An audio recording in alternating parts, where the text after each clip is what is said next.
ini dari Green.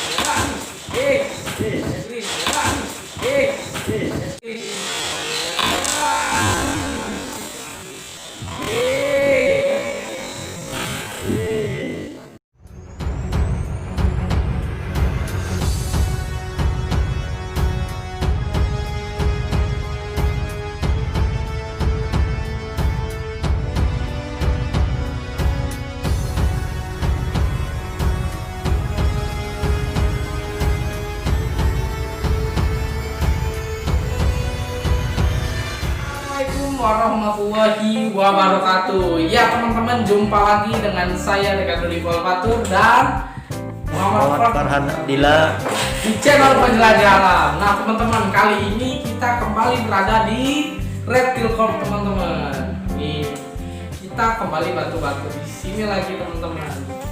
Nah kali ini apa yang mau kita bahas? Ini apa nih teman-teman? Biawak? Bukan. Ini iguana, ini albino iguana dan juga red iguana kepada teman-teman.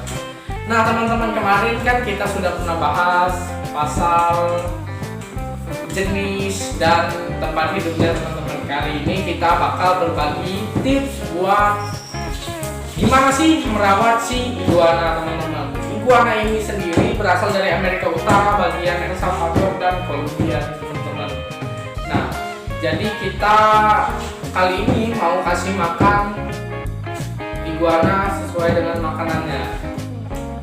Nah, apa sih makanannya iguana ini? Nah, iguana ini makannya apa ya? Iguana ini makannya ini teman-teman. Nah, makannya itu sayur. Bisa juga buah. Ini sayur dan buahnya nih teman-teman. Nah, mereka bisa makan pepaya dan juga makan sayur. Nih nggak enak nih kalau ngobrolnya sendiri. Gimana kalau kita panggil teman? 1, 2. Wah. Nah kali ini kita sama teman aja teman-teman. Nah ini kita punya pepaya nih teman-teman. Pepaya ini cukup penting bagi pencernaan si iguana nih teman-teman, dan juga kita punya sayur nih teman-teman. Sayurnya apa aja? Ini banyak jenis ya teman-teman. Ini kita kangkung, toge atau kecambah, dan juga wortel ini kita potong-potong dan kita satuin teman-teman. Nah untuk buah-buahan mereka bisa makan pepaya, pisang, apel, dan juga buah lainnya nih teman-teman.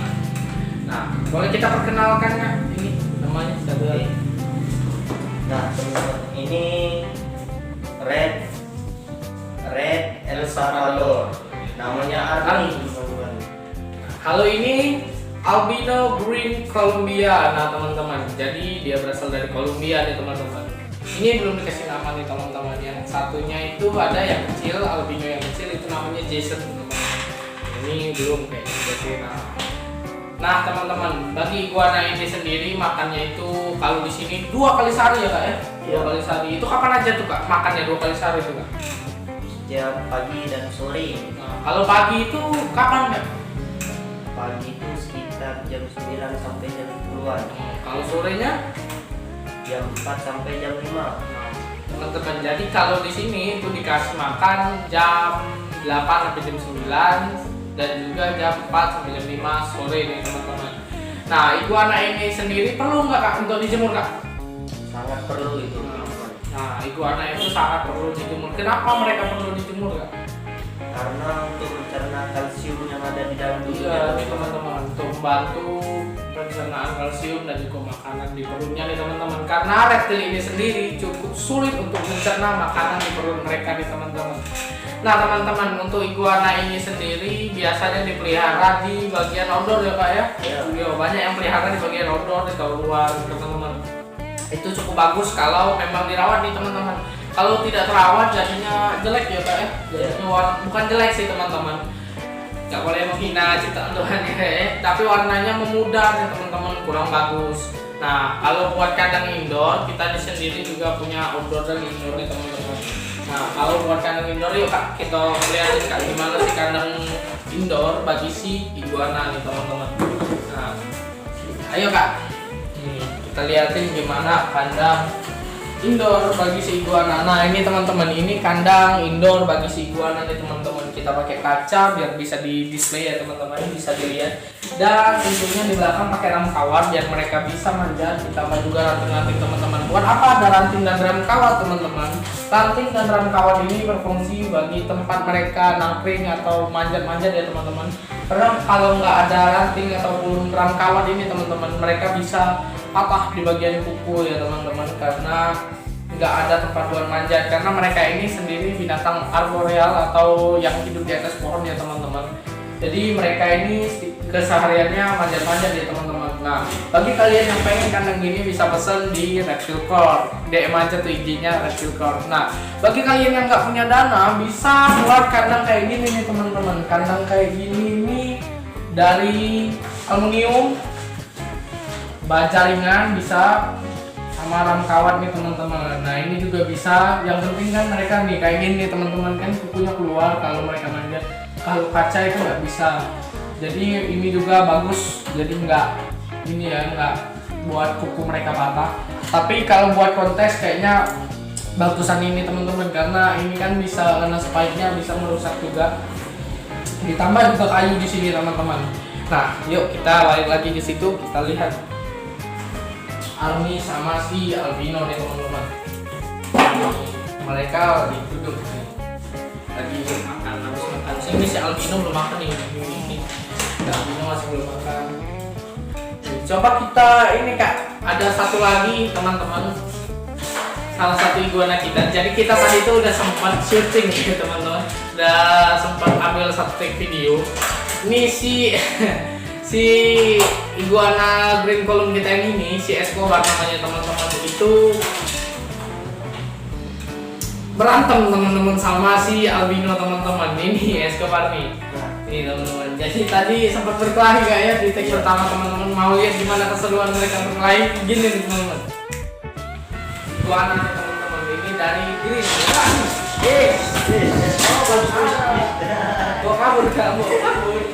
Escobar marah. Sama teman-teman, itulah iguana kalau di India kalau dipertemukan dengan ukuran yang hampir sama itu pasti berkelahi karena bersaing ini ya teman-teman, tempat teritori. Apalagi sesama pejantan pasti mereka akan berkelahi nih teman-teman. Jadi jangan ditiru ya, tadi sabar. Yuk kita masukin Escobar ke kandang aja biar nggak terjadi keributan. Nah itu tadi dimana mereka berkelahi ini teman-teman. Nah ini green column kita, usianya udah 2-3 tahun, namanya Escobar nih teman-teman. Nah ini salah satu maskot dari Reptile Corp nih teman-teman. Kita juga bantu buat merawat dia nih teman-teman. Jadi dia ini salah satu maskot ya teman-teman, salah satu yang paling jinak, salah satu yang paling sering dimainin di sini nih teman-teman. Nah dari kemarin kita ke Reptile Corp nih kak ya. Emang apa sih Reptile Corp itu? Nah ini teman-teman cuplikannya buat biodata si Reptile Corp nih teman-teman. Berawal dari suka memposting hewan peliharaan berupa reptil di media sosial, anak-anak muda Palembang ini mendirikan Reptile Corp, yakni galeri reptil pertama yang ada di kota Palembang. Noval Fikri Ismail, Ketua Komunitas Reptile Corp Palembang, menjelaskan galeri reptil ini merupakan wadah berkumpulnya pecinta reptil yang ada di kota Palembang. Meski demikian, mereka juga menjual koleksi-koleksi reptil yang mereka punya. Ada 7 jenis reptil yang mereka miliki, seperti iguana, leopard gecko, bearded dragon, crocodile king, panana, pogona, dan African fetal gecko. Reptil-reptil yang ada di galeri ini semuanya berasal dari luar negeri dan hanya panana reptil lokal. Pertama tuh kita hobi yang pertama. Jadi ini orientasi kita udah ke hobi, udah gitu kita nge-breed. Nggak sengaja kan ada yang suka diposting, bisa di Facebook, bisa di Kaskus, udah gitu di Tokped gitu. Jadi nanti ada mulai di breed, udah mulai masa inkubasi, telur kita jual.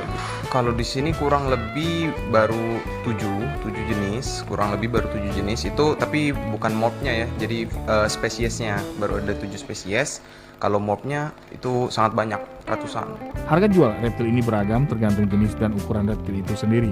Untuk beard dragon seharga 800.000, leopard gecko 150.000 hingga jutaan rupiah, iguana 300.000 hingga puluhan juta rupiah. Yang tertinggi adalah albino iguana seharga 12 juta rupiah. Tim Liputan TVRI. Nah teman-teman, itu tadi cuplikan apa sih Reptile Corp itu teman-teman.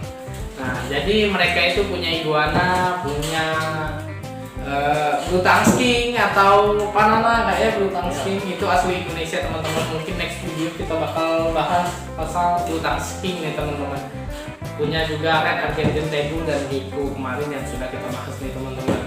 Nah teman-teman, iguana ini bagusnya itu tiap hari di handle ya.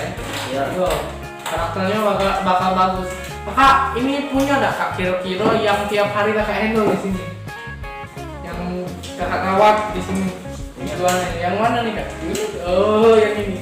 Ini perawatan Kak Farhan sendiri nih teman-teman. Jadi dia berapa hari ini beli gigi baru ya kak? Nah, ini rawat. Nah, gimana kak tips buat ngerawat si iguana nih? Apa aja nih kak yang harus dijaga buat memperindah dan mempercantik iguana nih kak? Apa aja yang harus dijaga nih kak? Paling cuma itu aja. Spike ya kak? Spike. Yang mana sih kak spike itu? Spike. Spike. Spike itu yang mana sih kak? Nah, teman-teman. Spike itu ini yang seperti rambut. Yang seperti rambut mohawk di atas kepala ya kak ya? Ini spike-nya teman-teman. Gimana kak cara ngerawatnya? Jadi kita lurus-lurusin aja atau Ya. gimana kak? Di pijit-pijit aja teman-teman. Nah, seperti ini. Supaya spike-nya rapi teman. Nah, ini. Nah, seperti ini. Jadi mereka punya syaraf di depan teman-teman. Jadi kalau ini dilurusin otomatis yang belakangnya ngikut ya teman-teman. Iya. Jadi lurusin aja yang depannya teman-teman. Iguana ini sendiri kayak cuplikan tadi ya teman-teman, si Escobar kalau marah ini si janggut bakal ngelebar dan dia bakal siagain buntutnya buat nyabet si musuh nih teman-teman. Di negara asalnya sendiri iguana ini merupakan hama karena memakan tanaman-tanaman dari petani di sana teman-teman. Kalau di sini kan nggak ada iguana ya teman-teman, banyak yang salah kaprah kalau di Indonesia itu ada iguana nih teman-teman. Saya nemu iguana padahal itu biasanya yang salah kaprah itu apa tuh kak? Pondok teman-teman. Pondok teman-teman ya. Jadi iguana ini punya penyakit BS sama MBD juga kak ya. Iya. Nah, buat cara penyembuhannya bisa ditanya di bawah. Nah, Kalau BS itu apa ya? BS itu kekurangan kelebihan ya kan? Iya. Kelebihan kalsium. Nah kalau MBD itu kekurangan kalsium. Jadi kalsium itu pemberiannya harus pas teman-teman, nggak bisa kelebihan atau kekurangan gitu teman-teman. Kalau buat iguana juga boleh kalau kita mau kasih kalsium bubuk teman-teman boleh. Cuman nggak perlu banyak-banyak karena mereka juga nggak perlu banyak, cuman secukupnya aja ya teman-teman. Jadi kita kasih itu seminggu sekali atau seminggu 2 kali udah cukup kalsium kalau buat iguana ya teman-teman. Berbeda kalau buat bearded dragon teman-teman. Kalau buat bearded dragon itu setiap hari setiap kali dia makan harus dikasih kalsium teman-teman. Karena mereka membutuhkan kalsium yang sangat besar. Nah dari mereka memakan kalsium itu mereka harus dijemur karena untuk mencerna kalsium itu teman-teman ultravioletnya itu sangat diperlukan, UV-nya itu sangat diperlukan buat mereka mencerna si kalsium ini teman-teman. Nah teman-teman mungkin pembahasan masalah iguana sampai di sini aja dulu teman-teman. Nantikan video selanjutnya di channel Penjelajah Alam. Jangan lupa subscribe kita di bawah, jangan lupa like, jangan lupa komen, subscribe juga channel Reptile Corp teman-teman dan juga Instagramnya. Ya teman-teman, sampai jumpa di video berikutnya. Yahoo!